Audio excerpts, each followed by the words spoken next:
बिस्मिल्लाहिर्रहमानिर्रहीम इय्याका नअबुदु व इय्याका नस्तईन। मैं अपनी पाकिस्तानी कौम की तरफ से सबसे पहले जो बजौड़ के अंदर दहशतगर्दी का हमला हुआ, जिसमें अभी पता नहीं चल रहा लेकिन 40 शहादतें हो चुकी हैं और कहते हैं 50 लोग इस वक्त बुरी तरह उस धमाके से वो ज़ख्मी हैं। तो मैं सारी कौम की तरफ से इनके घर वालों के लिए, इनकी फैमिलीज़ के लिए, बच्चों के लिए, इनके बड़ों के लिए, माँ बाप के लिए जो शहीद हुए हैं, हम सब आपके लिए दुआ करते हैं कि अल्लाह आपको हिम्मत दे, ताकत दे, सब्र दे इस मुश्किल वक्त से गुजरने का, और सारी कौम आपके साथ है। इसके साथ मैं अपनी गवर्नमेंट को जो पैगाम देना चाहता हूँ वो बड़ा आसान है, सिंपल है। पैगाम ये है कि जब सारी आपकी resources, intelligence agencies, security forces, उनका सिर्फ एक ही मकसद हो कि मुल्क की सबसे बड़ी जमात, उसको किसी ना किसी तरह ख़त्म किया जाए, हर किस्म के उनके ऊपर केसेस किए जाएं, उनको जेलों में डाला जाए, उनके घरों के ऊपर हमले किए जाएं, उनके लिए उनके रिश्तेदारों का पता चलवाओ, उनकी बिजनेसेस बंद करो और किसी ना किसी तरह इनको ख़त्म करो। जब एक हुकूमत का सारी तवज्जो इधर आ जाती है तो वो कैसे, जो नजर आ रहा है कि दहशतगर्दी बढ़ती जा रही है, वो कैसे इसका मुकाबला करेगी। देखिए, हमें एक अल्लाह ने सुनहरी मौका दिया था जब अफगान गवर्नमेंट गिरी और जो नई हुकूमत तालिबान की आई, तो हमारे पास एक सुनहरी मौका था कि हम इस दहशतगर्दी के ऊपर पूरी तरह काबू पा जाएं। क्योंकि हमारा सबसे बड़ा क्या था कि जी, गनी हुकूमत के दौरान 3 डिफरेंट दहशतगर्द ग्रुप्स पाकिस्तान में वारदात करते थे। एक था दाइश या आईएसएल, दूसरी टीटीपी, और तीसरा था जो बलोच के लिबरेशन बीएलए। तो हम उनसे बड़ी कोशिश करते थे लेकिन कोई हमारी मदद नहीं करते थे। तो तालिबान जब गवर्नमेंट आई तो याद रखें कि पाकिस्तान वाहिद मुल्क था जिनके सबसे बेहतरीन ताल्लुकात थे तालिबान से, क्योंकि पाकिस्तान ने दुआ की, टॉक्स करवाई, अमेरिकनों को इनके साथ बैठाया, तो सबसे करीब तो हम थे। तो असूलन तो हमें सीधी तौर उसका फ़ायदा उठाना चाहिए था, और ये जो ट्रांजिशन थी जिसमें वो हमारी मदद करने के लिए तैयार थे कि जो टीटीपी को यहाँ सेटल करना था उसमें हम पूरी तरह तवज्जो देते, उनका बंदोबस्त करते कि जब वो यहाँ आना था उस मसले को वहाँ हल करते, और अफगान गवर्नमेंट पूरी तैयार थी मदद करने के लिए। लेकिन तवज्जो वहाँ से हट गई, गवर्नमेंट जैसी हमारी गई वहाँ से तवज्जो हट गई, और उसके बाद आहिस्ता आहिस्ता हम देखते आ रहे हैं कि ये दहशतगर्दी बढ़ती जा रही है। 636 एक साल में पख्तूनख्वा में सिर्फ दहशतगर्दी के वाक़या हुए हैं, जिसमें पख्तूनख्वा की पुलिस को सबसे ज़्यादा इसका नुकसान उठाना पड़ा, और उसके अलावा बलूचिस्तान में और वो जो कैंटोनमेंट पे जोब में अटैक हुआ। तो मेरी फिर से दरख्वास्त है कि ये मसला और बढ़ता जाएगा अगर अभी पूरी तरह तवज्जो ना दी और अपनी प्रायोरिटीज ठीक करें। ये जो तहरीक इंसाफ है ये मुल्क दुश्मन नहीं है। जो मुल्क की जो अवाम, जिस 70% 75% अवाम जिस जमात के साथ खड़ी है, वो मुल्क से ना गद्दारी कर सकती है ना उसके दुश्मन है। तो उसके ऊपर पूरी तवज्जो दे के और यहाँ नज़रअंदाज करना कि जो एक मसला बढ़ता जा रहा है, तो मैं समझता हूँ कि इससे ज़्यादा जुल्म मुल्क से नहीं हो सकता। आगे माशी तौर पे हमारे हालात उधर पहुँच गए हैं जिधर आम आदमी, तनख्वाहदार तबका, उसका जीना मुश्किल है। बिजली का बिल, जो आज बिजली का बिल दे रहा है, वो सवाल तो ये पूछेगा ना कि साल पहले जब ये तहरीक इंसाफ की हुकूमत थी तो 16 रुपए यूनिट था, तो आज 50 रुपए यूनिट कैसे पहुंच गया? कौन सा इतना बड़ा अजाब आया है कि वो बैग जो 55-60 रुपए किलो था आटे का वो पहुंच गया 150 रुपए किलो पे। जो चावल है वो तकरीबन दुगने हो गए चावल की कीमत। तो हर चीज जो ये महंगी हुई है, रुपया तेजी से गिर गया। तो पूछेंगे तो सही कि लोग के एक तो हुकूमत बदल के ये अजाब आ गया, और उसके बाद जो दहशतगर्दी खत्म हो गई थी, बिल्कुल नीचे चली गई थी, वो फिर से बढ़नी शुरू हो गई है। और उसके अलावा किसी को यही नहीं पता कि अब मुल्क जा किधर रहा है। ना कोई कानून है, ना मुल्क की कोई आइन की किसी को परवाह है। अदालतों के ऊपर अलहदा प्रेशर डाला हुआ है। सिर्फ और सिर्फ एक चीज सामने है, किस तरह मुल्क की सबसे बड़ी जमात को खत्म किया जाए। और कौन खत्म करना चाहते हैं? 30 साल से ये हुकूमत कर रहे हैं मुल्क के ऊपर। 30 साल से मुल्क पे हुकूमत कर रहे हैं। एक दूसरे को जो कहते थे करप्ट हैं, चोर हैं, मनी लॉन्ड्रर्स हैं, दोनों को कहते थे एक दूसरे को। एक दूसरे के खिलाफ केसेस बनाए, केसेस साबित भी हुए, मुल्क से बाहर भी भाग जाते थे। और वो आज इकट्ठे मिलके कोशिशें कर रहे हैं कि एस्टेब्लिशमेंट के कंधे पे चढ़ के कैसे मुल्क की सबसे बड़ी जमात को खत्म करें। और उसके अंदर हमारा मुल्क तेजी से नीचे जा रहा है, मायूसी बढ़ती जा रही है। जब 12 लाख पाकिस्तान के प्रोफेशनल्स मुल्क छोड़ के चले जाएं, ये पैसे से ज्यादा, ये जो हमारा डॉलर बाहर निकला है, क्योंकि ये अपने डॉलर्स भी लेके गए होंगे ना, तो जो डॉलर्स बाहर जा रहे हैं वो अलग चीज है। लेकिन जो ब्रेन ड्रेन हुई है, जो आपके वो लोग जो कि सबसे ज्यादा माशरे की उठाने में इनका हाथ होता है, प्रोफेशनल्स का, वो जब मुल्क छोड़ के जा रहे हैं, बिजनेसमैन वो मुल्क छोड़ के जा रहे हैं, जो आपके डॉक्टर्स हैं हॉस्पिटल्स में, जो स्पेशलिटीज के अंदर जो डॉक्टर्स हैं, जो स्पेशलिस्ट हैं, जब वो मुल्क छोड़ के जा रहे हैं, तो मुझे बताएं मुल्क का क्या मुस्तकबिल है। और वो इसीलिए है कि किसी को समझ ही नहीं आ रही मुल्क जा किधर रहा है, कि एक पार्टी को खत्म करते करते सारे मुल्क के इदारे तबाह कर दिए। किसी इदारे के ऊपर लोगों को इस वक्त एतमाद नहीं है। FIA को तो लगाया हुआ है कि जी किसी ना किसी तरह पकड़ो इमरान खान को और ये PTI की लीडरशिप को, किसी तरह साइफर में पकड़ लो। ये नहीं पता कि साइफर जितनी साइफर में बात होती है तो सारी उंगली इनके ऊपर आती है। ये जो आज इक्तदार में बैठे हुए हैं, ये सारी उंगली इनके ऊपर उठती है। और अब तो नून लीग के डिफेंस मिनिस्टर ने भी कह दिया है कि जनरल बाजवा ने तो हमें पहले से बता दिया था कि मैं ये गवर्नमेंट गिराने लगा हूं। उसने तो ये कहा है कि अगर कोरोना ना आता तो ये तो 1 साल के अंदर गवर्नमेंट गिर गई थी हमारी, और पंजाब तो वो पहले गिराना चाहते थे। उसके बाद कहते थे तुम सेंटर भी ले लो।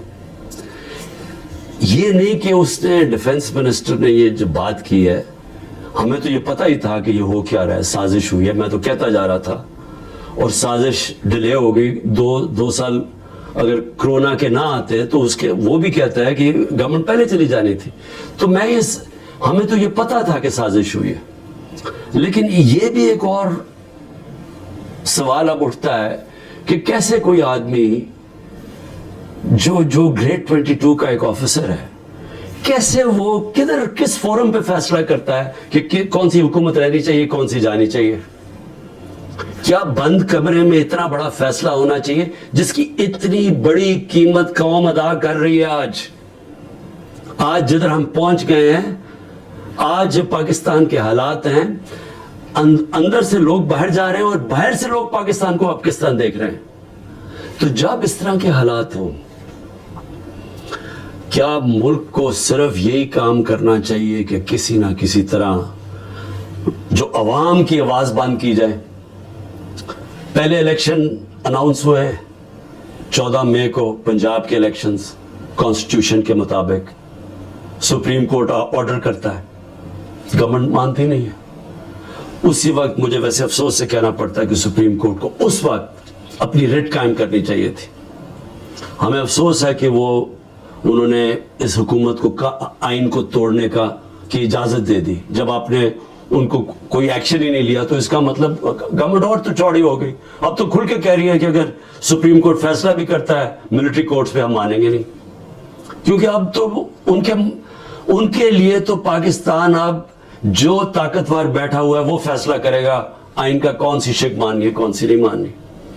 तो मैं सिर्फ इसका ये आगे बढ़ने से पहले ये जो जनरल बाजवा की बातें आप सामने आ रही हैं, कई ऐसी बातें जो मैं इसलिए नहीं करता, मैं अपने इदारों को नुकसान नहीं पहुंचाना चाहता, लेकिन जो ये जिस तरह उन्होंने एक साजिश करके गवर्नमेंट गिराई और कैसे वो मिले हुए थे दूसरों के साथ, ये जो पीडीएम के लोगों के साथ कैसे उनके राब्ते थे, और कैसे उन्होंने जो सबसे बड़ा जुल्म किया कि इत्तेसाब का अमल ख़त्म किया।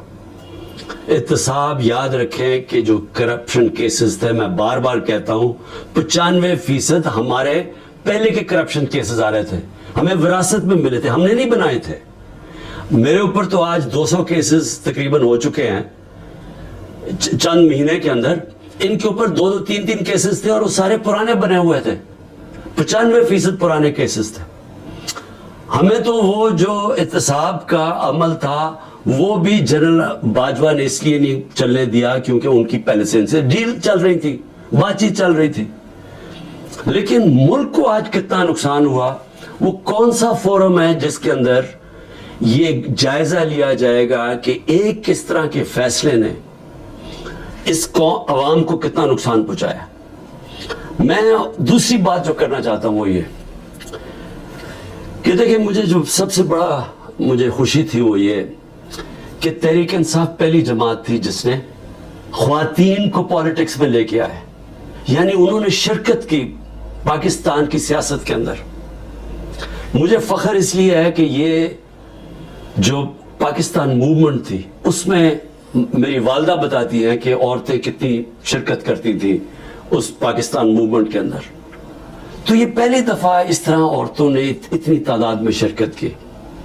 हम जो बाई इलेक्शंस जीते, याद रखें कि जो हम बाई इलेक्शंस जीते हैं 37 में से 30 बाई इलेक्शन हम जीते हैं, उसमें औरतों का बहुत बड़ा टर्नआउट था। यहां इलेक्शन कमीशन को मुसीबत पड़ी होती है कि अगर इतनी औरतें ना पोलिंग स्टेशन में निकली तो हम इलेक्शन कैंसिल कर देंगे। यहां रिकॉर्ड टर्नआउट हुआ औरतों का जिससे हमने बाई इलेक्शन जीते। लेकिन जो इस हुकूमत ने किया है औरतों के साथ जो किया है, पहले तो ये छोड़े ना कि हमारा दीन क्या कहता है कि कैसे क्या रवैया हमारा होना चाहिए इस्लाम में औरतों के साथ। उसके बाद हमारा जो कल्चर है, मैं बार बार लोगों को बताता हूं कि मैं जब पहली दफा बाहर गया पाकिस्तान से तो मैं हैरान हो गया, इस तरह की औरतों की इज्जत बाहर नहीं है, मगरबी माशरे में नहीं है जो कि हमारे माशरों में है। और जिस तरह औरतों को सड़कों पे घसीटा, जिस तरह उनको जेलों में डाला, जिस तरह अभी तक जिस तरह औरतों को जेलों में रखा हुआ है, और मैं यानी हैरान हूं कि क्या डॉक्टर यास्मीन किसी जलाने घराने ये बिल्डिंग जलाने में थी मुलव्वस? क्या आलिया हमजा थी? क्या तैयबा थी? क्या सनम थी? क्या खतीजा? इन्होंने कोई बिल्डिंग जलाई है? इनको इतनी बड़ी सजा कि 80 दिन से ये जेलों में है। और भी औरतें, कोई जियो फेंसिंग में कोई औरत मिल गई उसको पकड़ जेलों में डाल दिया, और उनके बच्चे हैं और उसके बावजूद उनको जेलों में रखा हुआ। ये कौन से माशरे में होता है? और ये पुरअमन एहतजाज था। पुरअमन एहतजाज आइन हमें हक देता है। ये पाकिस्तान में कानून नहीं तोड़ा था किसी ने। जो लोगों ने जाके कोर कमांडर हाउस जलाया था उसके ऊपर पूरी तफ्तीश होनी चाहिए, सजा मिलनी चाहिए, लेकिन उनको भी तफ्तीश करें। वहां कुछ सीसीटीवी कैमरा लगे थे, सेफ सिटी के कैमरास थे, पता तो चले कि क्या हुआ है। हमें पता है कि अस्की टावर्स किसने जलाए हैं, हमारे पास एविडेंस है। रेडियो पाकिस्तान की एविडेंस मिल रही है कि पेशावर किसने जलाया है। तो एक वन साइडेड व्यू दे के तो सारों को ऊपर एक्शन ले लिया, जिसमें औरतें जेलों में डाल दिए। और औरतों का, उनके जो बाहर औरतें उनसे क्या हो रही है, वो छुपी हुई हैं। हमारी जो तंजीम की औरतें थी उनके घरों के ऊपर अटैक्स, कईयों के खामद को पकड़ के ले गए, कईयों की बिजनेसेस बंद कर दी, जो खामदों की हस्बैंड्स की बिजनेस बंद कर दी। यानी वो इतनी मुश्किलों में उनको डाल दिया। और कई तो छोड़ के चले गए पॉलिटिक्स ही। उन्होंने कहा जी हम नहीं कर सकते ये, کون کر سکتا ہے یہ مجھے بتائیں؟ جن عورتوں کے بچے ہوں، جن عورتوں کے خامد ہوں، بھائی ہوں، باپ ہوں، وہ جب دیکھیں گے کہ یہ ہو رہا ہے عورتوں کے ساتھ، کون اجازت دے گا اپنی عورتوں کو پالیٹکس میں آنے کے لیے؟ اور اس سے بڑا ظلم کیا ہو سکتا ہے کہ 50% آپ کی آبادی آپ ان کو پالیٹکس سے باہر نکال دیں، جبکہ وہ شرکت کرنا شروع کر دیے تھی۔ ایک سیاسی شعور پیدا ہو گیا تھا جس میں عورتیں کیا، بچے، نوجوان، بوڑھے، لیکن جو عورتوں کی شرکت تھی، مجھے ایسے لگتا ہے کہ یہ پلان کے تحت، یہ پلان کر کے عورتوں کو سیاست سے باہر کیا جا رہا ہے۔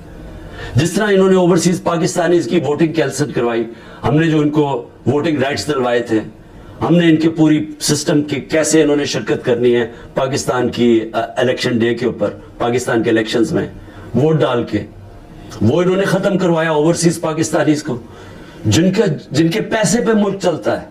وہ اوورسیز پاکستانی اگر وہ اپنی ریمیٹنسز روک دیں، آدھا بھی پیسہ کام کر، پاکستان بینکرپٹ بالکل ہی بیٹھ جائے گا۔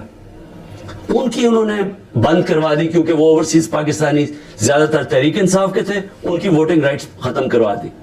اور اب آ کے عورتیں، جو انہوں نے نظر آیا ان کو کہ عورتیں نکل رہی ہیں الیکشن میں، ووٹس ڈال رہی ہیں، جو بائی الیکشنز تحریک انصاف جیتی اس میں عورتوں کا بہت بڑا ہاتھ تھا، انہوں نے اب ان عورتوں کے اوپر یہ جان کے سختی اور ظلم کر رہے ہیں تاکہ وہ بھی پالیٹکس سے باہر ہو جائیں۔ اور میں پھر سے کہتا ہوں، اس سے بڑا معاشرے پہ کیا ظلم کر سکتے ہیں آپ، کہ صرف اور صرف یہ چوروں کا ٹولہ اوپر ملوث کرنے کے لیے یہ سارے حربے استعمال کیے جا رہے ہیں، ظلم کیا جا رہا ہے اس ملک کے ساتھ۔ اور میں، کیونکہ عاشورہ بھی ختم ہوا ہے، میں صرف اپنی قوم سے ایک بات کہنا چاہتا ہوں۔ دیکھیں، ہم نے حضرت امام حسین کی شہادت سے کیا سیکھا ہے؟ ہم نے سب سے پہلے یہ چیز سیکھی کہ جو لا الہ الا اللہ، جس کا اللہ جس کو ایمان دے دیتا ہے، اور جس کو علامہ اقبال کہتے ہیں عشق، اور میں نے ایک علامہ اقبال کا فارسی میں نے ٹویٹ بھی کیا ہے، اور میں نے اس کو اپنی انسٹاگرام اور سارے فورمز پہ کہا ہے کہ وہ فارسی کہہ، لیکن اس میں انگریزی میں بھی اور اردو میں بھی پورا اس کا ترجمہ ہے۔ تو علامہ اقبال ان کی شہادت کو کیسے دیکھتے ہیں؟ اتنی خوبصورتی سے انہوں نے بتایا ہوا ہے کہ لا الہ الا اللہ کا مطلب آزادی، اور آزادی خوف سے بھی، آزادی اپنی میں سے بھی، اور وہ آتی ہے عشق اللہ سے عشق کرنے سے۔ اور وہ ہے جب لا الہ الا اللہ، جب آپ اپنے ذہن میں دعویٰ کر دیتے ہیں، پھر آپ کسی کے سامنے نہیں جھکتے۔ تو جب پتا تھا کہ وہ پوری کی پوری فوج سامنے کھڑی ہے، پیچھے نہیں ہٹے، جھکے نہیں۔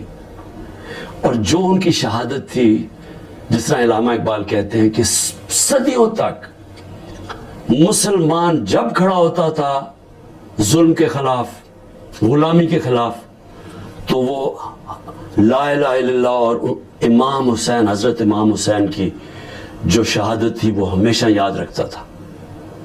وہ جو پتہ ہوتے ہوئے ایک انسان کو کہ ہم جیت نہیں سکتے، یعنی کوئی میری موت ہے، میں یہ جو کھڑا ہوں اسٹینڈ کے اوپر تو میں زندہ نہیں رہوں گا، اس کے باوجود وہ عشق کتنا ہوتا ہے اوپر والے کے ساتھ کہ وہ کہتا ہے کہ میں یہ کوئی نہ سمجھے کہ میں خوف کے بت کی وجہ سے کسی کے سامنے جھک گیا ہوں۔ اور یہ ہوتا ہے کہ جو انہوں نے بیج بو دیے کہ ہمیشہ مسلمان دنیا میں ظلم کے سامنے جب لوگ کھڑے ہوتے ہیں تو ان کو یاد آتا ہے وہ اس قربانی کا۔